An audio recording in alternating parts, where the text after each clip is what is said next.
मित्र हो, गेल्या काही दिवसांपासून प्रवीण गायकवाडच नाही तर इतर अनेक काही जणांचं एक वक्तव्य तुम्ही नेहमी ऐकत असाल, ते म्हणजे एसईबीसी मुळे किंवा ओबीसी मधनं जे आपल्याला आरक्षण भेटलेलं आहे त्या मराठा समाजाचं ईडब्ल्यूएसचं हक्काचं आरक्षण गेल्यामुळं मराठा समाजाचं कुठंतरी नुकसान होतंय, अशा अनेक बातम्या तुम्ही वारंवार ऐकत असाल। अगदी काल परवा जाहीर झालेला एमपीएससीचा रिझल्ट जर पाहिला तर त्यामध्ये सुद्धा ईडब्ल्यूएसचा कट ऑफ हा एससी आणि एसटी सारखा लागलेला तुम्हाला पाहायला भेटतो आणि त्यावरनं सुद्धा अनेक बातम्या अगदी आघाडीच्या वृत्तपत्रांनी किंवा चॅनल्सने दाखवलेल्या सुद्धा पाहायला भेटतात।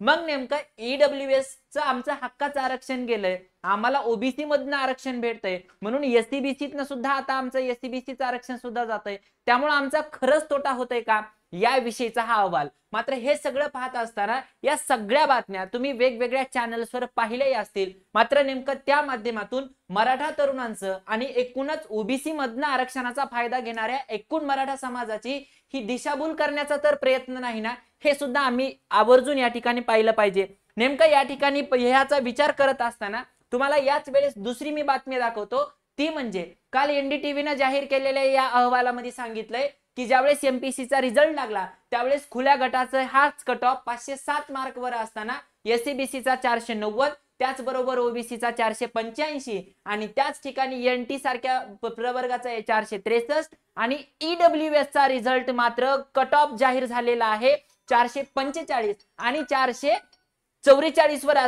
445 वर असलेली एसटीचा 415, म्हणजे ह्या ईडब्ल्यूएसचा रिझल्ट कुठेतरी 445 असा एसटीच्या तुलनेमध्ये बरोबरीने लागलेला आहे। मग नेमकं ईडब्ल्यूएसचा रिझल्ट इतका कमी लागत असताना आम्ही मराठे मात्र ओबीसीच्या मागे का लागतोय, ज्याचा रिझल्ट हा 485 लागलाय, अशी दिशाभूल करण्याचा प्रयत्न इथं मराठा तरुणांचा होत असलेला तुम्हाला पाहायला भेटतंय। मात्र इथं आपण लक्षात घेतलं पाहिजे ईडब्ल्यूएसचा रिझल्ट हा इतक्या खाली लागण्याचा कारण म्हणजे मराठा समाज हा खूप मोठ्या प्रमाणावर महाराष्ट्रात मराठा समाज आहे आणि तो मराठा समाज आज वेगळ्या प्रवर्गांमध्ये विभागला जात असताना आज महाराष्ट्रातल्या अनेक कोट्यावधी लोकांना आज ईडब्ल्यूएसचं प्रमाणपत्र नाही तर कुणबी प्रमाणपत्र मिळालेलं आहे, ते ओबीसी मध्ये आलेले आहेत। उर्वरित समाज हा एससीबीसी मध्ये विभागला गेलेला आहे, त्यामुळे ईडब्ल्यूएसचा लोड कमी झाल्यामुळे तो कट ऑफ कमी लागलेला आहे। जर विचार करा आपण सगळे मराठे जर आज ईडब्ल्यूएस मध्ये असतो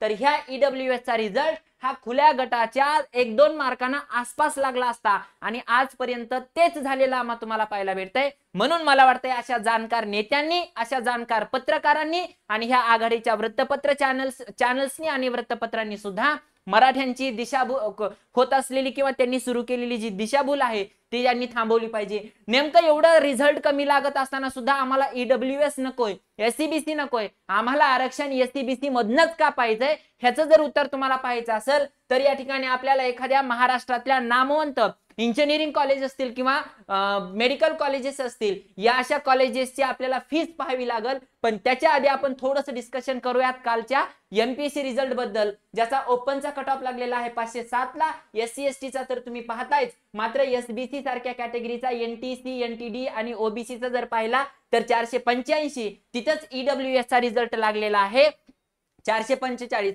जो एससी एसटीच्या तुलनेत ज्या रिझल्टची तुलना ही एससी एसटी सोबत केलेली आहे। मात्र त्याचं तुम्हाला जर कारण समजलं असेल तर म्हणून या गोष्टीचं किंवा या पत्रकारांचं असेल किंवा काही नेत्यांचं असेल समर्थन न करता आपल्याला शेवटपर्यंत मनोज दादा जरांगे यांच्याशी प्रामाणिक राहायचंय आणि त्यांच्याच मागणीला समर्थन द्यायचंय, हे या ठिकाणी विसरून चालणार नाही। सगळ्यात शेवटचा जर मुद्दा कोणता असेल तर मी त्या महाविद्यालयांचं इथं नाव सुद्धा टाकलेलं आहे। अशा आघाडीच्या महाविद्यालयांची जर तुम्ही वार्षिक फीस पाहिली तर आज विचार करा, ओपनची फीस जर आहे ती जवळपास 10,74,000 आसपास आहे आणि त्याच ठिकाणी ओबीसी एससी सारख्या कॅटेगरीची सुद्धा या ठिकाणी फीस दिलेली आहे। मग विचार करा मित्रांनो, अशा एखाद्या प्रायव्हेट कॉलेजचा ऍडमिशन करत असताना ईडब्ल्यूएसचा कोटा जर अवेलेबल हे कॉलेज करत नसेल, अशा अनेक महाविद्यालयांमध्ये ईडब्ल्यूएसच्या कोट्या अंतर्गत ऍडमिशनच केली जात नाहीत, किंवा त्यांचं फी स्ट्रक्चर हे ईडब्ल्यूएसचं आणि ओपनचं फी स्ट्रक्चर सारखं असतं. हे झालं इंजिनिअरिंग कॉलेजच्या बाबतीत.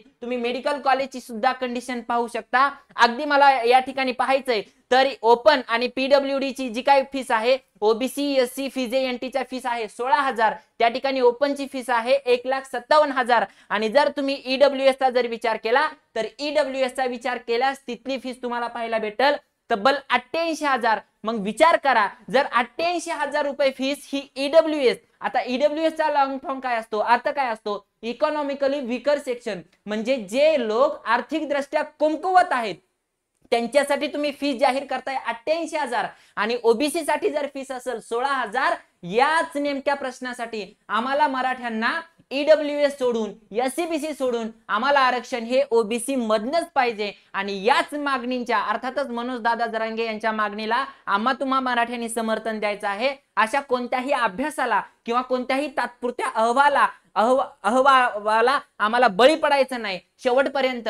कारण अगदी काल परवाच्या ह्या निर्णयाच्या किंवा जीआरच्या माध्यमातून आम्ही बिलकुल हारलेलो नाहीत. सगळ्यात मोठी आमची जीत जर कोणती असेल तर आम्ही गड काबीज करत असतानाच सिंह सुद्धा आमचा शाबूत आहे. आणि येणाऱ्या काळामध्ये गड आला पण सिंह गेला अशी म्हणण्याची वेळ कधी ह्या मराठ्यांवर येऊ नये यासाठी आम्हाला गड सुद्धा जिंकायचा आहे आणि सिंह सुद्धा शाबूत ठेवायचा आहे. या सगळ्या गोष्टीसाठी दादांच्या मागणीला समर्थन देत असताना अशा कोणत्याही भटुकड्यांच्या किंवा अशा कोणत्याही मागणीला आम्हा तुम्हाला बळी पडायचं नाही एवढाच आशावाद व्यक्त करतो. आणि येणाऱ्या काळामध्ये ही ओबीसी मधनं मराठा आरक्षण ही मागणी आणखी जोर धरेल. आणि जोपर्यंत तळागाळातल्या शेवटच्या मराठा समाजाला आरक्षण भेटत नाही तोपर्यंत हा लढा असाच चालू राहणार आहे एवढा आशावाद व्यक्त करतो आणि थांबतो. धन्यवाद.